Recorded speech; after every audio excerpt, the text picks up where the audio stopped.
بسم اللہ الرحمن الرحیم۔ السلام علیکم۔ آپ صلی اللہ علیہ وسلم کو سب سے پہلے آپ صلی اللہ علیہ وسلم کی والدہ محترمہ حضرت آمنہ نے، پھر ابو لہب کی باندی ثویبہ نے دودھ پلایا۔ اس کے بعد عرب کے رواج اور طریقے کے مطابق حضرت حلیمہ نے اپنے گود کو آپ صلی اللہ علیہ وسلم کے وجود مسعود سے مزین کیا۔ 2 سال تک دودھ پلا کر مکہ مکرمہ واپس لائیں، مگر مکہ میں آب و ہوا کی خرابی کا بہانہ بنا کر پھر لے گئی۔ 4 سال کی عمر شریف تک آپ صلی اللہ علیہ وسلم خوش نصیب داعیہ حضرت حلیمہ کی پرورش میں رہے۔ آپ صلی اللہ علیہ وسلم کی خاص برکتوں اور عجیب و غریب سعادتوں کی وجہ سے حلیمہ چاہتی تو یہی تھی کہ آپ صلی اللہ علیہ وسلم کو ابھی اپنے پاس رکھیں، مگر شک صدر کے حیرت انگیز واقعہ سے گھبرا کر مناسب سمجھی کہ آپ صلی اللہ علیہ وسلم کو والدہ محترمہ کے حوالہ کر دیں، چنانچہ ایسا ہی کیا۔ واقعہ کچھ اس طرح ہوا کہ ایک مرتبہ آپ صلی اللہ علیہ وسلم حضرت حلیمہ ہی کے گاؤں میں بچوں کے ساتھ کھیلنے اور بکریاں چرانے میں مشغول تھے کہ اچانک سفید کپڑوں میں ملبوس 2 فرشتے آئے۔ انہوں نے آپ صلی اللہ علیہ وسلم کو چت لٹا کر آپ صلی اللہ علیہ وسلم کا سینہ چیرا اور قلب مبارک کو باہر نکال کر اس میں سے ایک سیاہ مادہ خارج کر دیا، پھر زمزم کے پانی سے دھو کر اپنی جگہ رکھ دیا اور سینہ مبارک کو سی دیا۔ اس منظر کو دیکھ کر آپ صلی اللہ علیہ وسلم کے رضائی بھائی گھبرائے اور دوڑتے ہوئے گھر پہنچ کر والدین کو اطلاع کی۔ وہ لوگ دوڑ کر پہنچے، مگر ان کے پہنچنے تک سب کچھ ہو چکا تھا۔ آپ صلی اللہ علیہ وسلم ایک طرف کو کھڑے کچھ اداس سے نظر آ رہے تھے۔ اس واقعہ سے حیران ہو کر ان لوگوں نے یہ طے کیا کہ بہتر ہے کہ آپ صلی اللہ علیہ وسلم کو آپ صلی اللہ علیہ وسلم کی والدہ کے حوالہ کر دیا جائے، مبادا کوئی اور حادثہ نہ پیش آ جائے جس کی ذمہ داری ہمارے اوپر آ جائے۔ چنانچہ ان لوگوں نے آپ صلی اللہ علیہ وسلم کو مکہ مکرمہ لے جا کر حضرت آمنہ کے حوالہ کر دیا۔ ان کی وجہ دریافت کرنے پر پورا قصہ سنا دیا، مگر حضرت آمنہ مطمئن رہیں اور اس طرح کے دوسرے واقعات سنا کر انہیں بھی اطمینان دلایا کہ پریشانی کی کوئی بات نہیں، اس بچہ پر جن، آسیب وغیرہ کا کوئی زور نہیں چل سکتا۔ جب آپ صلی اللہ علیہ وسلم کی عمر مبارک 6 سال کی ہوئی تو حضرت آمنہ آپ صلی اللہ علیہ وسلم کو لے کر آپ صلی اللہ علیہ وسلم کے ننہال مدینہ گئے، جو اس وقت یثرب کہلاتا تھا۔ کچھ دن اپنے میکے میں قیام کر کے جب واپس ہو رہی تھی تو مدینہ اور مکہ کے درمیان مقام ابوا پہنچنے کے بعد بیمار ہو گئیں اور سفر کے دوران یہیں انتقال فرما گئی۔ والد محترم کا تو پہلے ہی انتقال ہو چکا تھا، مگر تقدیر کا لکھا ہوا بہرحال پورا ہونا تھا۔ کم سنی کی اس عمر میں آپ کو والدہ محترمہ کی آغوش شفقت و محبت بھی چھوڑنی پڑی۔ آپ صلی اللہ علیہ وسلم کے والد کی باندی حضرت ام ایمن آپ صلی اللہ علیہ وسلم کو لے کر مکہ مکرمہ پہنچی اور دادا عبد المطلب کے حوالہ کر دیا۔ پھر جب آپ صلی اللہ علیہ وسلم 8 برس کے ہوئے تو خدا کا کرنا کہ دادا محترم کا سایہ رحمت بھی سر سے اٹھ گیا۔ جس وقت عبد المطلب کا جنازہ لے جایا جا رہا تھا، عبداللہ کا یہ 8 سالہ یتیم و یسیر بچہ جب اپنے دادا کے جنازے کے پیچھے پیچھے آنسو بہاتے ہوئے چل رہا تھا، اس وقت دنیا یہ تو دیکھ رہی تھی کہ اس کا اب دنیا میں ایک غریب اور عیالدار چچا کے علاوہ کوئی سہارا نہیں رہ گیا ہے، مگر یہ کسی کو نہیں معلوم تھا کہ ظاہری سہاروں سے پے در پہ محروم کیا جانے والا یہ بچہ ہی بیمار انسانیت کا مسیحا اور قیامت تک کے کمزوروں اور یتیموں کا سہارا ہونے والا ہے۔ یہ جو کچھ ہو رہا ہے اس کے رب کی طرف سے عزم و حوصلہ اور خود اعتمادی و خدا پرستی کی تربیت کے غیبی نظام کا ایک حصہ ہے۔ عبد المطلب نے مرتے وقت آپ صلی اللہ علیہ وسلم کو آپ ہی کی پسند سے اپنے بیٹے ابو طالب کے حوالہ کر کے انہیں خاص طور پر وصیت کی تھی کہ اس بچے کا جس کے ماں باپ دونوں انتقال کر گئے ہیں خاص خیال رکھیں۔ اسی لیے دادا کے بعد آپ صلی اللہ علیہ وسلم اپنے چچا خواجہ ابو طالب کے ساتھ زندگی گزارنے لگے تھے۔ چچا ابو طالب کے گھر منتقل ہونے کے بعد جب آپ صلی اللہ علیہ وسلم نے اپنے چچا جان کی غربت و جزم و عاشی اور اس کے ساتھ ان کے بڑھاپے اور کمزوری کو دیکھا تو بہت متفکر ہوئے، اپنا غم بھول کر چچا کی مدد کرنے کی سوچ میں لگ گئے۔ بالآخر اس ننھی سی عمر میں جوانوں کے حوصلوں کو پیچھے ڈالتے ہوئے مکہ کے ایک قبیلے والوں سے چند کی رات پر ان کی بکریاں چرانے کا معاملہ طے کر لیا۔ آپ صلی اللہ علیہ وسلم روزانہ ان کی بکریاں چراتے اور شام کو اس کی مزدوری اپنے بوڑھے اور کمزور چچا کے حوالہ کرتے۔ تاریخ بتلاتی ہے کہ ابو طالب اگرچہ کہ باپ کے انتقال کے بعد مکہ کے سردار چن لیے گئے تھے، مگر سردار مکہ کے بچے اس وقت تک اپنی بھوک مٹا نہیں پاتے تھے جب تک کہ ان کا یتیم و کم سن بھتیجا اپنی مزدوری لا کر ان کو نہ دیتا تھا۔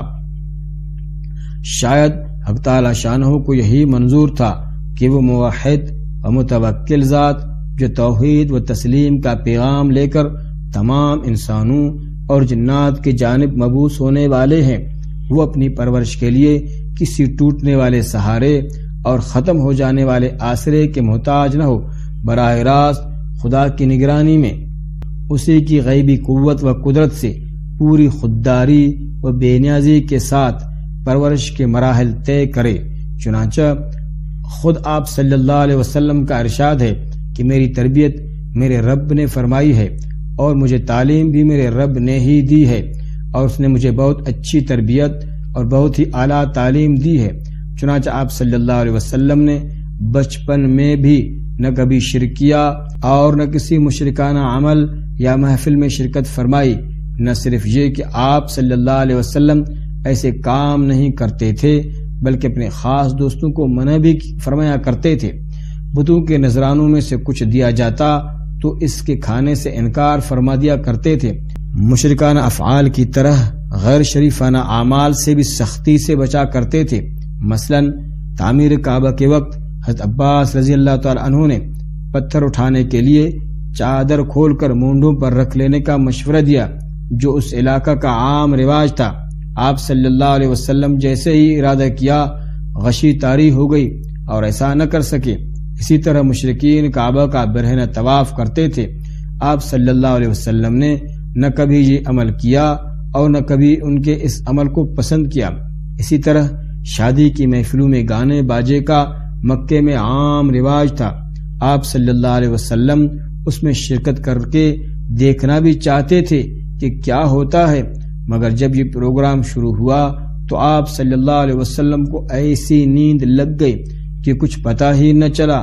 بیدار ہوئے تو محفل ختم اور صبح ہو چکی تھی۔ یہ سب حق تعالیٰ کی طرف سے کی جا رہی غیبی تربیت کی برکت تھی۔ جب آپ صلی اللہ علیہ وسلم 12-13 برس کے ہوئے تو ابو طالب تجارت کے سلسلے میں شام یعنی سیریا کے سفر کی تیاری فرما رہے تھے۔ آپ صلی اللہ علیہ وسلم بھی اصرار کر کے ان کے ساتھ سفر میں شریک ہو گئے۔ راستہ میں ایک مقام بصرا تھا، وہاں عیسائی مذہب کے ایک بڑے عالم بحیرہ نامی رہا کرتے تھے۔ جب آپ قافلہ کے ساتھ وہاں پہنچے تو بحیرہ راہب نے آپ صلی اللہ علیہ وسلم میں کچھ ایسی خوبیاں اور خاص باتیں دیکھی جن سے متاثر ہو کر سارے قافلے والوں کی اپنے گرجا میں دعوت کی۔ دعوت کے بعد ابو طالب سے کہا، اس بچے کی حفاظت کرنا اس کی بڑی شان ہونے والی ہے۔ ابو طالب نے ان کی بتلائی ہوئی باتوں کی روشنی میں مناسب یہی سمجھا کہ آپ صلی اللہ علیہ وسلم کو سفر میں آگے نہ لے جایا جائے، اس لیے آپ صلی اللہ علیہ وسلم کو راستہ ہی سے کسی کے ساتھ مکہ روانہ کر دیا۔ واقعے کی تفصیل کچھ اس طرح ہے۔ ہوا یہ کہ جب ابو طالب کا قافلہ حجاز سے گزر کر ملک شام میں داخل ہوا تو قافلے والوں نے معمول کے مطابق ایک مقام پر ایک درخت کے نیچے پڑاؤ ڈالا۔ اس جگہ مکے والے اپنے اونٹوں کے چارہ، پانی اور اپنی ضروریات کے لیے ہمیشہ ہی ٹھہرا کرتے تھے۔ اس جگہ سے قریب ایک عیسائی عالم کی عبادت گاہ تھی۔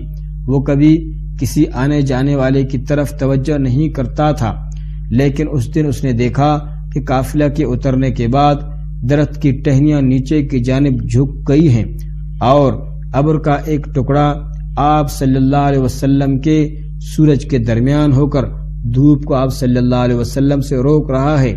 یہودی اور عیسائی علماء نبی آخر الزمان صلی اللہ علیہ وسلم کی ذات اور ان کے ظاہر ہونے کے تمام علامات سے اس طرح واقف تھے جیسا کہ کوئی باپ اپنے بچے سے واقف ہوتا ہے۔ ان کیفیات کو دیکھ کر اس کی توجہ آپ صلی اللہ علیہ وسلم کی طرف مبذول ہو گئی۔ اس نے اپنے خادم سے کہا کہ جلدی سے کھانے پینے کی چیزوں کا انتظام کروایا اور قافلے والوں کو دعوت دی۔